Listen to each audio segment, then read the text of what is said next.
Welcome, welcome, welcome. Waka, I don't want to get, I don't know. Would I get demonetized if I did Waka Waka? I mean, it's not monetized, but, I'm broke. I'm making no money. I am not even 15 seconds in, and this went from high energy to mopey Justin mode. Yikes. I've been putting this off for about a week now. I wanted to do a quick, little in depth spoiler review of this year's Creed 3. I saw this movie in the theaters 5 times. I didn't think I would see it 5 times in the theaters. I was really looking forward to Creed 3. I didn't grow up on the Rocky movies. I grew up kind of with them the background. But it wasn't until my freshman year of college that I sat down and decided to actually watch all of the Rocky movies from start to finish. I just binged them my first week of college before I went out and made friends. I saw Creed the following year. I really enjoyed it, although I thought there were some pacing issues. I'll get into some of that later when this turns into a rambling mess, probably. But I do have some written thoughts because there's a lot to cover in this movie. And I just want to make sure I get to most of the things that I got to or want to talk about. Things I deem interesting about Michael B. Jordan's 2023's Creed 3. And first and foremost, Creed 3, and I know Ant-Man 3, Quantumania, Ant-Man and the Wasp, Quantumania, which is honestly a great title. I love that title. I knew that Jonathan Majors was cast as Kang. I knew that he was going to be in Ant-Man 3. I went to go see Ant-Man 3, excited to see him. I really enjoyed him in Defy Blood, Spike Lee's movie from a few years ago, and that was my introduction to him. I was saying for years, Creed 3 would be the movie Jonathan Majors would, he'd be a household name after that. And then all of a sudden, the news broke. I was reading it one day. I saw the news on Twitter and then Deadline, Variety, all the big publications. And I'm like, ooh. Yeah, it's frustrating because he was in so far my favorite movie of the year. He gave the best performance in my favorite movie of the year. And then he's just yet another performer and you're like, you're not the best human being, are you?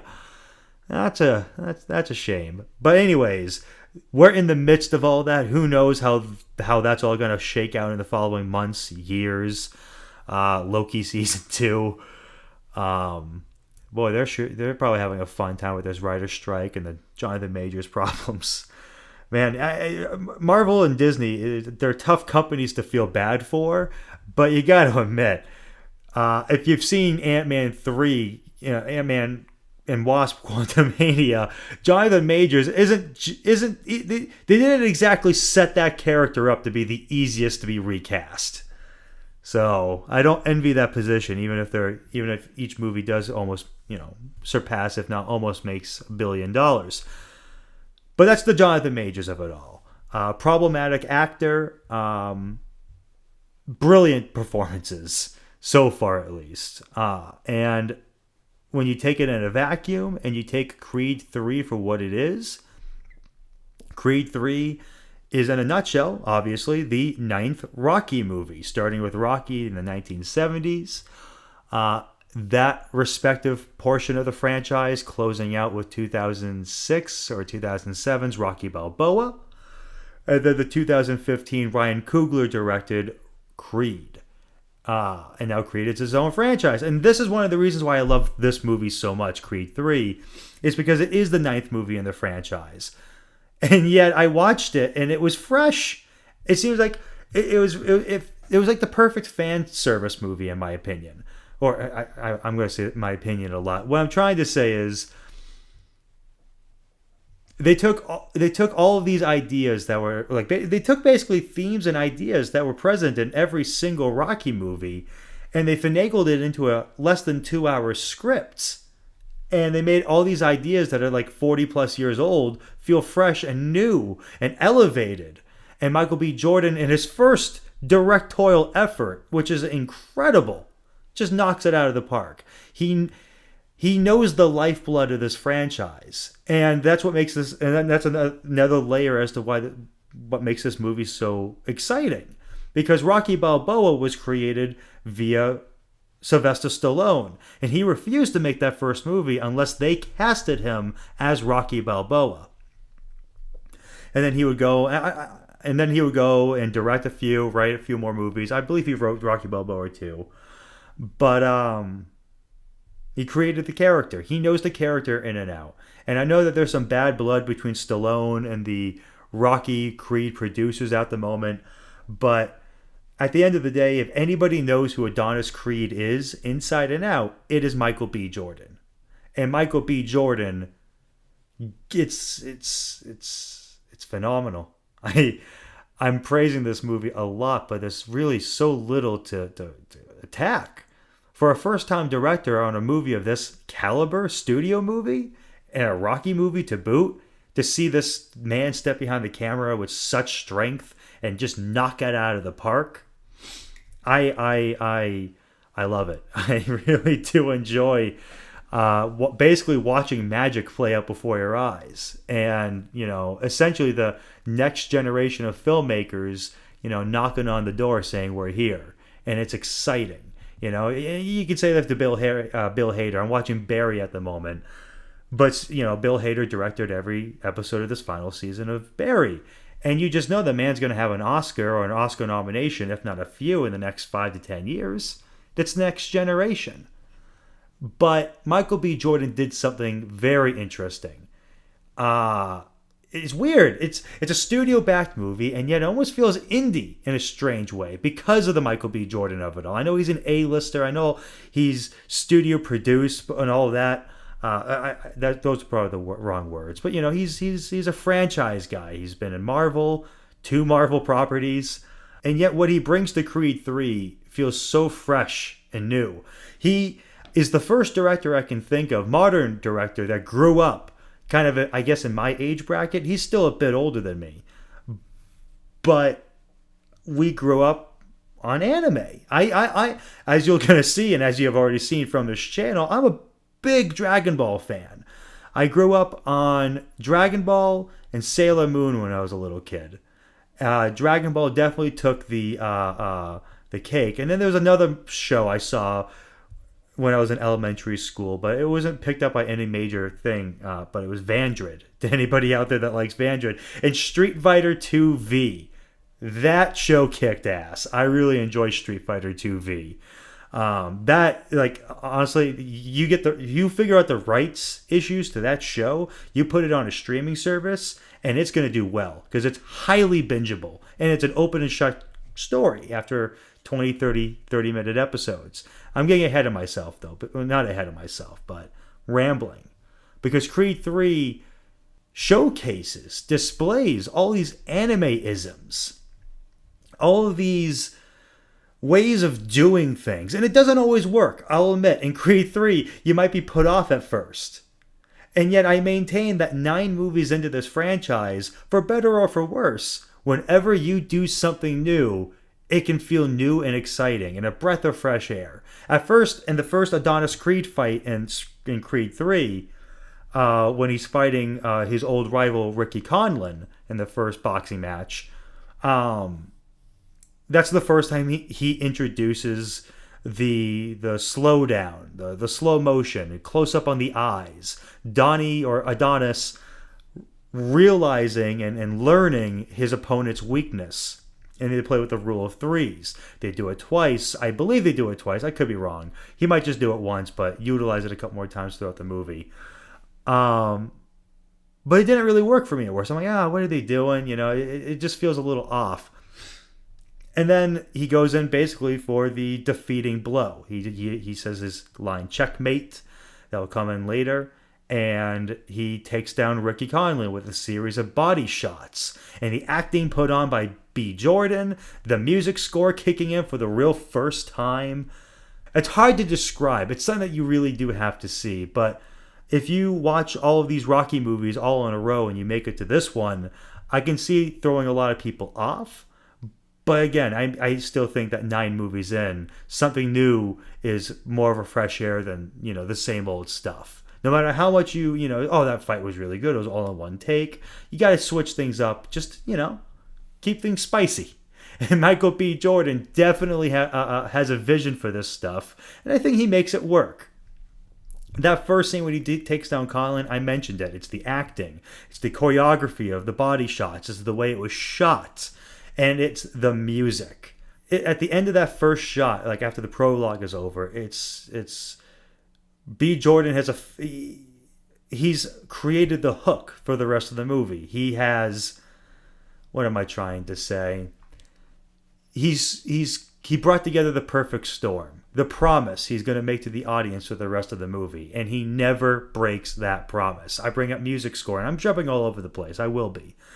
But the other moment in which the music score really like triumphs is when Damien, and remember there's a spoiler, when Damien KOs after fighting Dirty, the heavyweight champ of the world, and B. Jordan is standing over, he's the one who put the match together. Adonis put the match together. He put Damien, a former friend of his, and I'm not sure, one of his students? No, he's not a student. He's just a man who trains at his gym, and Adonis's job is to get everyone paid and to make sure everyone's, watch the movies. It's just PR, public image. But when the heavyweight goes down and no one's sure if he's okay or not, and Damien is just alone in the ring, he's celebrating. He wants his friend Adonis to be happy for him. But Adonis can't be happy for him because it's not about tarnishing or ruining a reputation. It's about seriously damaging somebody that you are only supposed to have a fair, clean fight with. You want to fight tooth and nail, yet you nearly killed somebody. And now he's heavyweight champion of the world, and Adonis probably doesn't care about his reputation so much as he doesn't want to be on stage in front of the world looking at his old best friend and telling him, you can't celebrate this. Or I can't celebrate this with you. You did wrong. We are not on the same side here. And the music, it's Shakespearean. It's epic. It's setting up the rift, the chasm between these two childhood friends. I loved it. This is when the movie kind of goes into a dip, and Adonis goes to see his mother, Mama Creed, because we definitely get into the most contrived part of the movie at this point, in the middle. The in-between, between Damien winning, becoming the champ, and the final fight between Adonis and Damien. And this is when Adonis goes and he talks to his mother, and he learns that his mother kept all these secrets from him regarding Damien. We learn Donnie's backstory with Leo. It's the most predictable. I mean, the whole movie's predictable, but that's not the fun of it. That's not the point. The point is it's fun and it's telling a good story. Let me wrap back around because I've just been going on a tangent, but I did have written thoughts. So let's go over the written thoughts here, because there are some things I definitely want to get into too. I wrote down here, I really dig the opening scene's music. Now, I remember back in film school, one of my teachers told us, do not cut your scenes with music to the music like it's a music video. Definitely make sure your narrative flows first. But what Michael B. Jordan does in this opening prologue sequence, when Adonis is sneaking out of his home and young Damien is in the car waiting for him, he's playing this rap song. He's playing this music. He's setting the tone.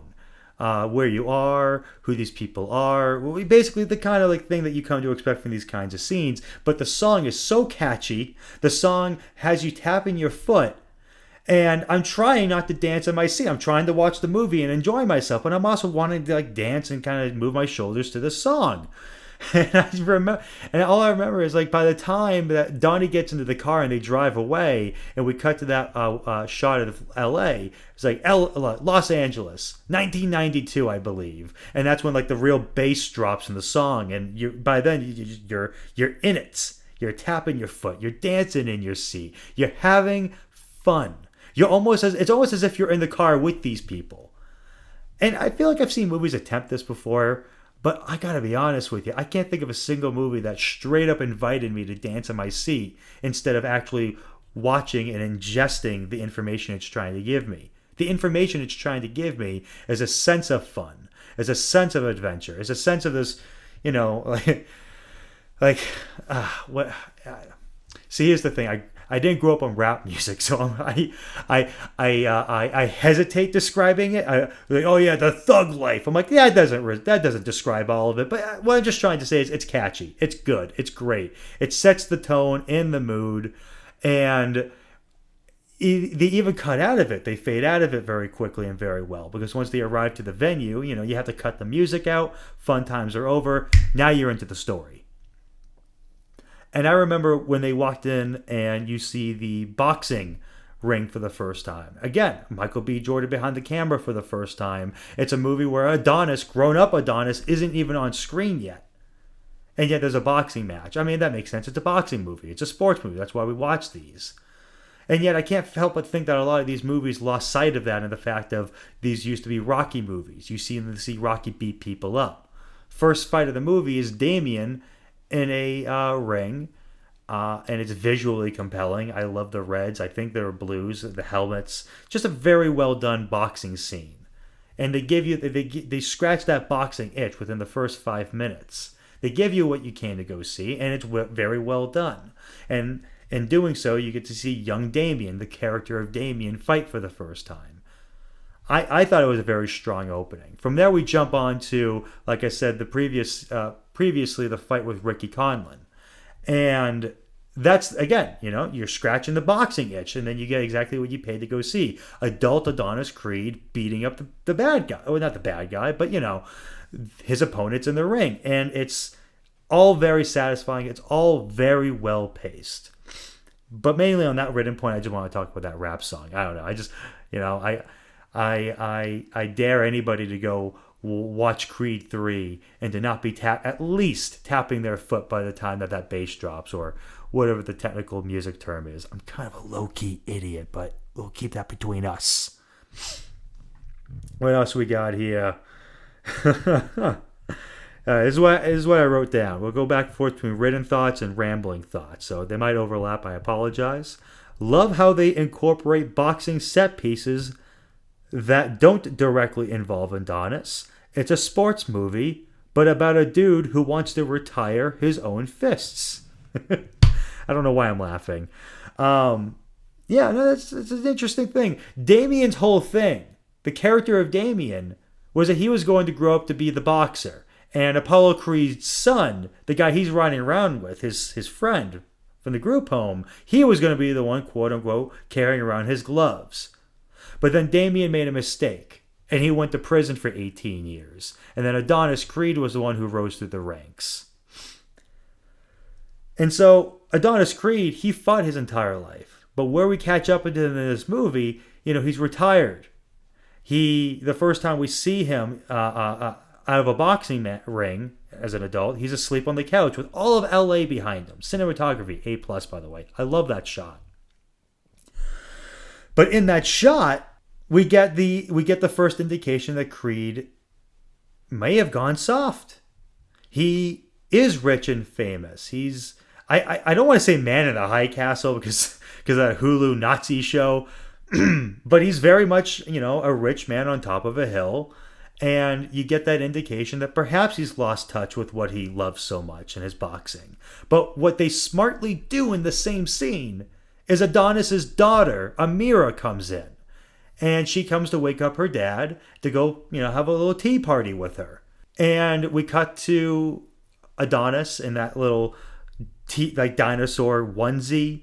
They're having a little tea party. The music kicks in for the first time. For the first time, we hear the music kind of adapt to Amira's deafness. The music kind of has this soft tone. It's very hard to articulate, but I love it. I think it's very well done. It's very anime-centric, too, the score. And I'm still on the tea party sequence. Literally, the shot revealing him in that little onesie, and that little song is playing, and she's like, oh, tea song, that kind of stuff. That's literally the only part of the movie I'm talking about right now. And I feel like I could write 5 more pages just on how it made me feel and how effective I thought it all was. I loved it. And the reason why it makes Michael B. Jordan very smart is because he could be that rich, out of touch softy in parentheses, but in the same breath, he has a daughter. He's playing with his daughter. He's a good father. You want to see him be a good father. I would have taken a whole movie where it was just him playing with his daughter and hanging out with Bianca, his wife. And even in the same next scene, he's like, oh, I put her to bed. We had ice cream. And Bianca's like, oh, maybe you did go a little soft because I can see you had some ice cream too. And you're happy for him. And what makes the movie so brilliant is the twist. When Damien comes back, Damien's all on his own. He's angry. He has his pent-up aggression. He has no one to channel it into except for the people he met in prison. His support system abandoned him as soon as he made his mistake and got booked. And so he has nothing. He has nothing but the anger. Adonis, he's risen above it. He's thrown all the punches he's felt he's needed to throw. And he doesn't have to put up with it no more. But he's got one hell of a loose end. And that loose end is Damien. And unfortunately with Damien, that comes violence. Damien thinks that he's soft. In reality, Damien's just blind or he's ignorant. He doesn't understand that Adonis hasn't become soft. He just doesn't have to be as strong anymore.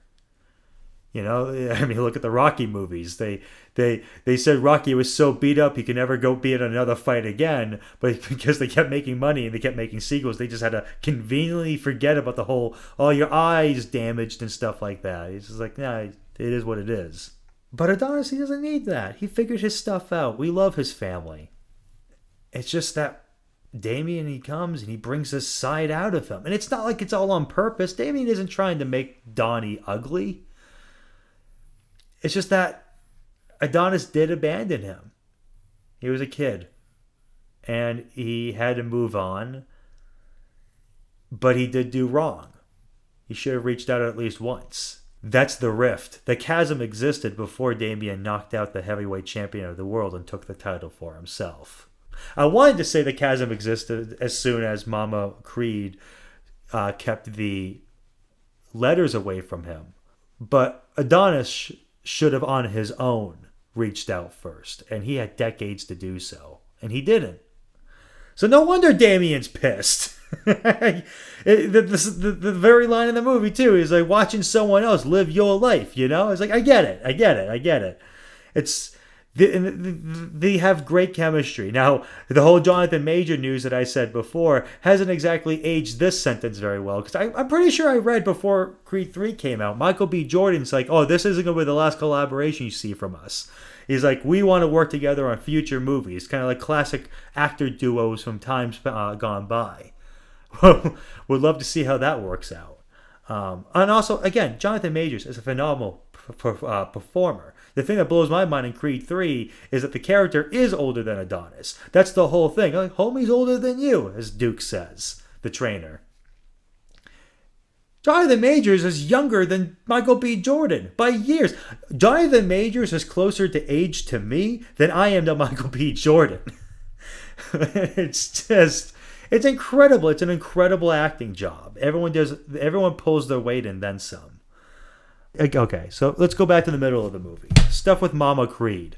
I like how she's got a thing against Damien from the very beginning. She probably sees Damien as a previous life and not the future she wants for her son, adoptive son. This is the part of the movie that becomes the most predictable. Mama Creed's going to die. They've been hinting at it. At the end of the movie, when Adonis is walking where it all happened with Leon back in the day, and he gets the phone call from his mom, and after the last time that he saw his mom, he was yelling at her, you just know that the person on the other side of that phone, mom calling him, is not mom. It's Bianca. And, you saw it coming. And then the next scene, he's by her side on her deathbed. And you think that, oh, this is going to be one of those cheesy scenes. And it is. And then she starts talking about Apollo. She starts talking to Apollo. And I don't know, my dudes, that gets me every single time. I don't know what to say. It gets me emotional, goosebumpy. And then the song that starts to play afterwards, and the costume design, the camera movement, the acting, the composition of the shots. Oh man, my goodness. I saw this on Twitter. A writer for Collider, I tweeted this. He's like, it doesn't matter that Creed 3 is doing everything that you've seen before and recycling old ideas. What matters is that they are doing it at the highest level. You come to see a Creed thing, they're not reinventing the wheel. the formula. They're reinvigorating the formula. They're making you exciting again. It's like, hey, we don't need to show you something new. What this franchise has already given us can keep feeding us if we play our cards right. And while the stuff in the middle is definitely the easiest part to go to the bathroom at, if you have to go pee, it's just all very well done. Very good storytelling, done at the highest level, and it gets you from A to B in snappy time. And before you know it, you're in your final training montage.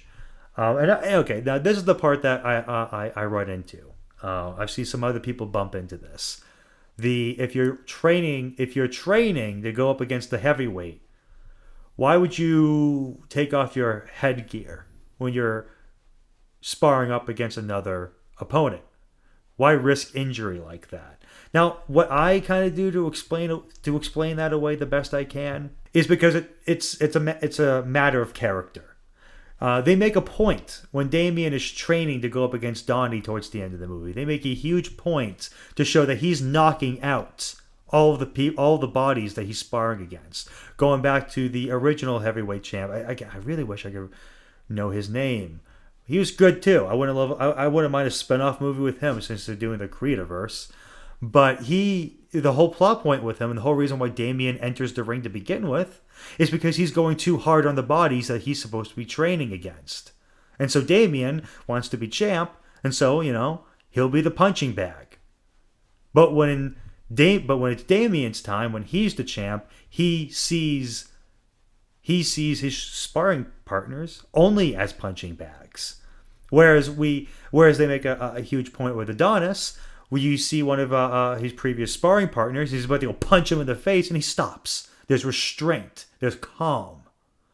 And I have to believe that's the same thing when he's fighting Drago at the end. He takes off his headgear, and him and Drago begin sparring for real.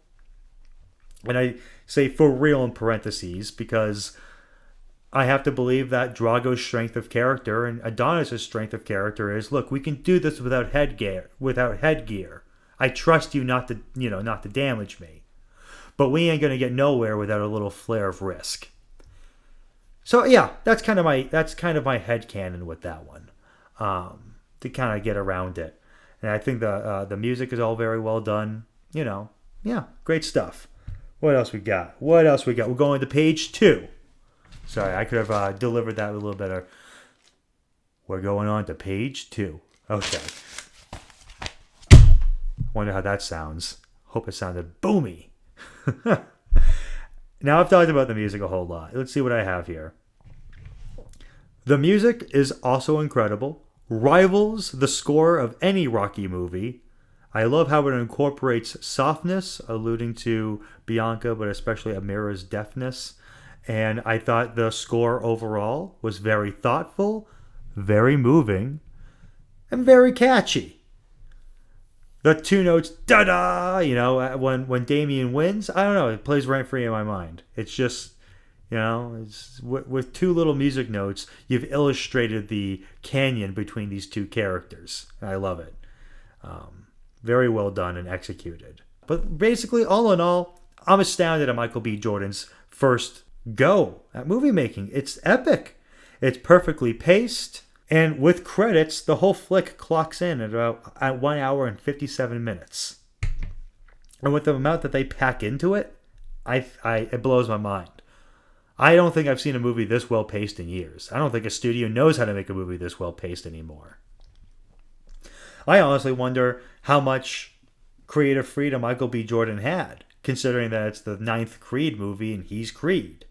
Or 9th Rocky movie, but in the Adonis Creed franchise, he's number 3. What I'm trying to say is, this doesn't feel like it has studio paws all over it. It feels very much like a director's vision that's born out of what came before. Now, there's one thing about Creed 3 that I haven't talked about, and it's a big one. Everyone else talks about it. It's the lack of Sylvester Stallone as Rocky Balboa. Everyone loves Rocky Balboa, and if you go see a Rocky movie without Rocky in it, they call it a blemish. I don't really see it that way. I like the idea of Creed outgrowing Rocky Balboa. He gets to go live his own life. They were separate individuals before. And while they're members of each other's family now, I don't need Rocky at the mother's funeral. Hell, he hadn't talked to her since Apollo's funeral. And they didn't really have a relationship. He should have been there for Donnie. But I'm sorry, didn't Rocky have cancer 2 movies ago? Now he's, off hanging out with his son in Canada or something. Like, my headcanon is just Rocky's too sick. Rocky's too sick and he can't come. Or he's dead. I don't know. All I know is that these are adults and stuff happens. And they're allowed to outgrow each other. They bring up Rocky a couple times. The events in the film, in the franchise canon, are still basically scripture. It's like, this is how it happened, and it's like a Bible. But I think Rocky Balboa, I've seen this kind of. I know a lot of people prefer Creed 2 to Creed 1. But when I first saw, but I don't know, I just can't help but think that they ran out of things to do with Rocky Balboa, the character, and I thought he had a really good send-off at the end of Creed 2. He went and knocked on his grandson's door and saw his grandchild for the first time. I think it's the same actor who portrayed his son from the 6th movie, Rocky Balboa. I think that's a great way to end his story. And I know people want the next time they acknowledge Rocky to either bring him back or to have him be at a funeral, like you have to show the funeral. I don't think so. As heartbreaking as it was to decide to kill Adrian off, and then, in Creed, Polly, I'm fine with B. Jordan visiting Philly and just having a quiet, nice, somber moment. He goes up to the tree, he takes down the chair where Rocky used to leave his chair for Adrian, and he sits down once a year and he says hello to Rocky.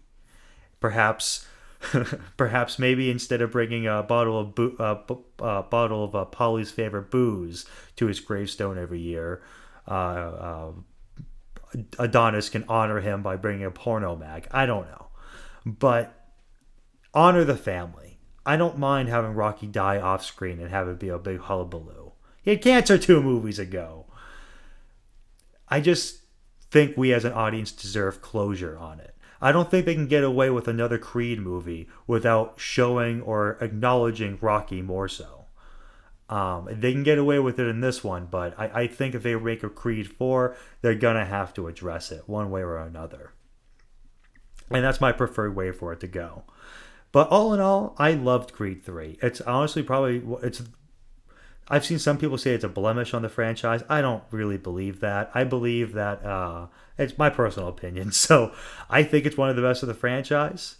I really, really enjoyed the story. I never thought the story got too dark. I just wanted to see how it ended because I was on board for the characters. And if you want 2 hours of really well done and well executed drama, you could do worse than Creed 3.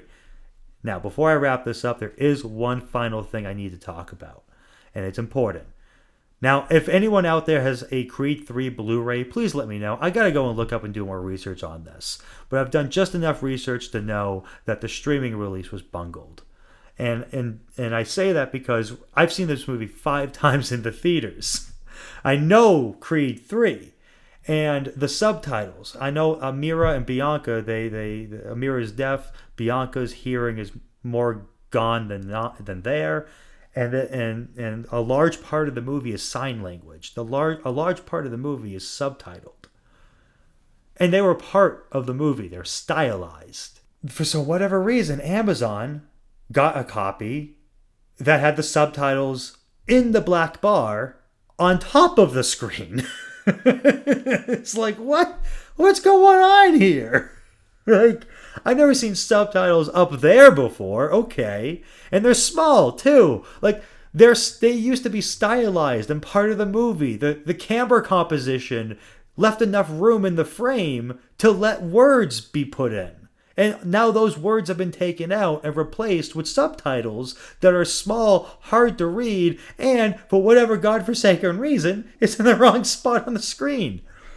So I got a refund a month after I got the movie too, which I thought was shocking. But I got the refund and I rebought it on YouTube. But guess what?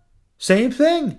Now, the reason why I kept the YouTube copy is that at least this time the subtitles are on the bottom of the screen. They're in the black bar below the movie, not on top. But again, it's not the movie I paid to go see in the theater. It's not the movie I paid to get at home. And I have seen nobody talking about this. Not a soul. You Google it, no one's talking about it. You'd think that if you bungle one of the biggest movies of the year and you charge outrageous prices. I mean, look, movies, they all cost the same, $25 now if you want to buy them off of streaming right when they come out. So they're fair across the board, but it doesn't make them cheap. And if you start selling the wrong movie, I don't want a refund. I want the right movie. I don't know, call me old-fashioned. And it's weird to be like, nah, it is starting to feel a bit old-fashioned for me to actually care about the product that I'm spending a lot of money on getting. And if you have a Blu-ray, please let me know how the Blu-ray looks. I can't imagine they would screw up the Blu-ray. But I also can't imagine, YouTube channels that live and thrive off of reactions are safe. People want you to react to the right version of the movie, and if you show them that you're not, you've wasted so much of your time. You want to get it right, if you can.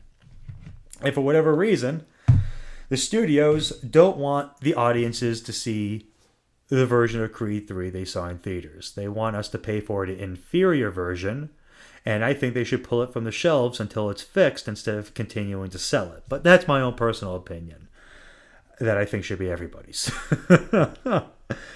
Look, man, it's $25. It's a lot of money. Give me the movie I saw 5 times on the theater. You already have my money. Just get it right. Just get it right. How hard is it to put subtitles on? Get it right. I really think someone should be fired over this. Anyways, my name is Justin Murray. Those are my spoiler thoughts on Creed 3. I really enjoyed the movie. Go check it out. And if you want to hear me talk more about stuff, if you want to hear me talk about Doctor Who, that's coming up because I figured out this microphone situation. And we'll go through all of modern Doctor Who if that's something that tickles your fancy. And don't forget to like and subscribe if that's something y'all are into. I mean, I don't know if I'm into it, but that's the thing. Should I say, oh, and don't forget to like and subscribe, or don't forget to like and subscribe? Or do I just have to say the words like and subscribe and it'll go into the algorithm? I'm not really sure on that, but I got 38 subscribers right now. Let's see if we can get that up to 4. Oh, I'm at 37. But until next time, on whatever video I put out, again, name's Justin Murray. The YouTube channel name is Justin Murray. I have a Patreon with nothing on it called Justin Murray. And I guess I'll see y'all, talk to y'all, cry to y'all some other time. Y'all? Okay, bye.